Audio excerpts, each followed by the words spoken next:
ലാലേട്ടൻ ഒരു സ്ഥലത്ത് നിന്ന് ഇറങ്ങി വരുമ്പോ ചേട്ടനോട് നിന്ന് കറക്റ്റ് ആയിട്ട് ഇവിടെ വന്ന് കാണുന്നുണ്ട്, അത് സംസാരിക്കുന്നുണ്ട്. ചേട്ടനെ സഹദേവൻ കൊടുക്കാൻ നോക്കിയതാണല്ലേ എന്ന് ചോദിക്കുന്ന ഒരു ഏരിയ. അതിൽ ആ ഒരു റിതം ഭയങ്കര കറക്റ്റാ, അതായത് വളരെ നാച്ചുറലാ ആ സീൻ. അതായത് ഒട്ടും ഏച്ചിട്ടില്ലാതെ ഒരാൾ നടന്നു വരുന്നു, മറ്റൊരാൾ നാച്ചുറൽ ആയിട്ട് മീറ്റപ്പ് ചെയ്യുന്നു. ഇതിനൊരു റിഹേഴ്സൽ അല്ലെങ്കിൽ ഇതിനൊരു ടേക്കിന് മുമ്പ് ഒരു സംസാരം അങ്ങനെ നടന്നിട്ടുണ്ടോ? അത് ഭയങ്കര രസമുണ്ട്. എന്നാന്ന് വെച്ചാൽ ഞാൻ അപ്പോൾ അത് ലാലേട്ടൻ വരാൻ ഇച്ചിരി താമസമുണ്ട്, ഒരു ഡിലേ ഉണ്ട്. അവിടെ നിന്ന് ഡിലേ ഉണ്ട്. അപ്പം ജിത്തു സാർ പറഞ്ഞു നമുക്ക് റിഹേഴ്സൽ നോക്കാം എന്ന് പറഞ്ഞു. ഞങ്ങൾക്ക് ഫസ്റ്റ് ആളല്ലേ ലാലേട്ടനോട്. ആദ്യത്തെ ഷോട്ട് അടുത്ത ഷോട്ട് എൻ്റെ പോലീസ് സ്റ്റേഷൻ, മറ്റേ അവരെ ചോദ്യം ചെയ്യണം, അതായത് ഫസ്റ്റ്. അപ്പോൾ ലാലേട്ടനുമായിട്ട് ആദ്യത്തെ. അപ്പോൾ എന്നോട് പറഞ്ഞു ഇങ്ങനെയാണ് സംഭവം എന്ന് പറഞ്ഞു. ഓക്കെ, അത് ചെയ്തു.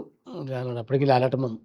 അപ്പോൾ ഇവിടെ എന്താ സീൻ മോനെ, ഇവിടെ എന്താ സീൻ, നമ്മളെ മോനെന്ന് വിളിക്കും. അപ്പോൾ ഇങ്ങനെ കാര്യം ജിത്തു സാർ എന്ന് പറഞ്ഞു.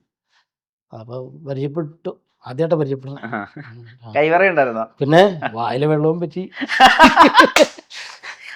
നിൽക്കാൻ പാടില്ല, അങ്ങനെ നിൽക്കുക.